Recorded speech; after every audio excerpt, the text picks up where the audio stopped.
The Prime Minister in Washington today for the funeral of U.S. President Jimmy Carter. Trudeau sat with other world leaders, including UN Secretary-General Antonio Guterres. This is Trudeau's first visit to Washington since he revealed he will be resigning. In a post on his social media, Trudeau called Carter an accomplished statesman, a peace builder, and a fundamentally decent man. We'll have more on Carter's funeral later in the show. The Prime Minister isn't expected to speak with U.S. lawmakers. However, he is expected to meet with some American businessmen amid this 25% tariff threat from Donald Trump. He also appeared on CNN, where he was asked if he spoke with Trump at the funeral. No, not today, but that's not going to happen. Canadians are incredibly proud of being Canadian. One of the ways we define ourselves most easily is, well, we're not American. There is such a depth of pride that's not actually an issue. What I think is happening in this is President Trump, who's a very skillful negotiator, is getting people to be somewhat distracted by that conversation, to take away from the conversation around 25% tariffs on oil and gas and electricity and steel and aluminum and lumber and concrete, and everything the American consumers buy from Canada is suddenly going to get a lot more expensive if he moves forward on these tariffs. Despite his resignation, Trudeau will remain Prime Minister until the Liberals select a new leader, meaning it will be up to him to deal with Trump once he takes office January 20th until the return of Parliament in March. So what can the Prime Minister do to handle this new administration and its threats? Let's bring in Drew Fagan. He spent more than a decade working with the Ontario and federal governments and is currently a senior advisor with public affairs firm Mcmillan Vantage and a professor at the Munk School of Global Affairs at the University of Toronto. Drew, Trudeau is in a weak position politically. Can he still be effective countering this tariff threat? Will Trump even take him seriously? Well, I'm not sure that Trump would take anybody seriously right now as a Canadian leader. He's sort of loaded for bear, getting ready for January 20th and coming back into office. And there's no question the Prime Minister's in a weakened position in these circumstances, but there are ways that he can be more effective. And actually, his interview with CNN is the right kind of tone to emphasize that the interests of the two countries are really very much aligned economically, but the kind of suggestion, the kind of trolling that the incoming president has made with regard to annexation is both unrealistic and unhelpful. So I want to ask you a little bit about that trolling. Trudeau responding to the merger suggestion with this post Tuesday. We're going to throw it up so our viewers can see. There isn't a snowball's chance in hell that Canada would become part of the United States. Drew, is that the right way to deal with Trump?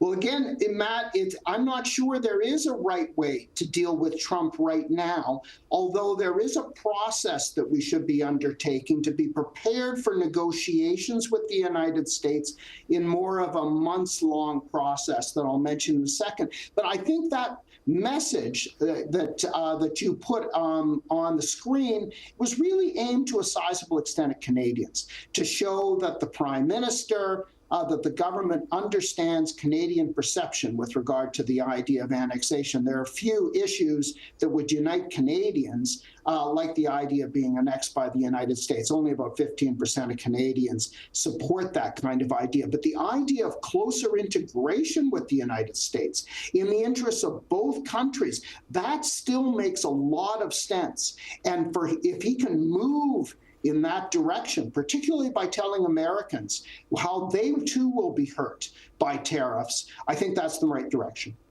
So it sounds like what you're saying is his best case is to do some media, to reach out to people other than Trump within the United States and try to press Canada's case in this 2-month window where he's got to hold on until the next Parliament comes. Yeah, and this is going to actually be a months-long process. This is going to go through the election and into the next administration, the next government, and regardless of political stripe. And because we always knew that next year there was going to be a renegotiation, what we call the new NAFTA. And if we go back to the way Canada handled that in 2018 when we renegotiated NAFTA, we did that well.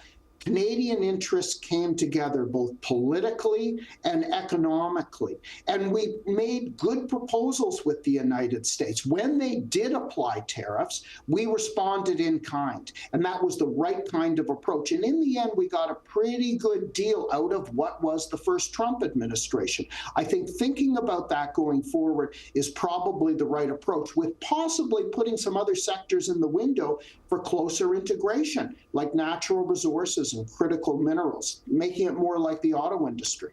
One last thing I want to get your thoughts on, Drew. The premiers are headed to Washington in February. Do you think this undermines Trudeau's authority to deal with Trump as Canada's leader?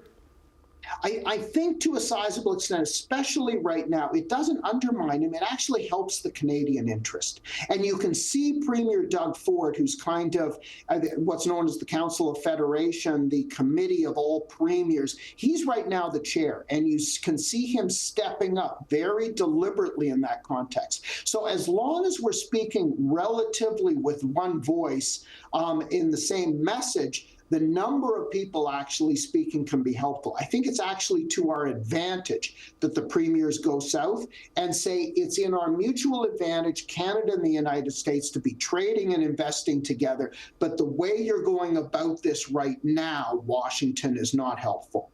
That's Drew Fagan with Mcmillan Vantage in Toronto. Drew, thanks very much for your time. Thanks, Matt.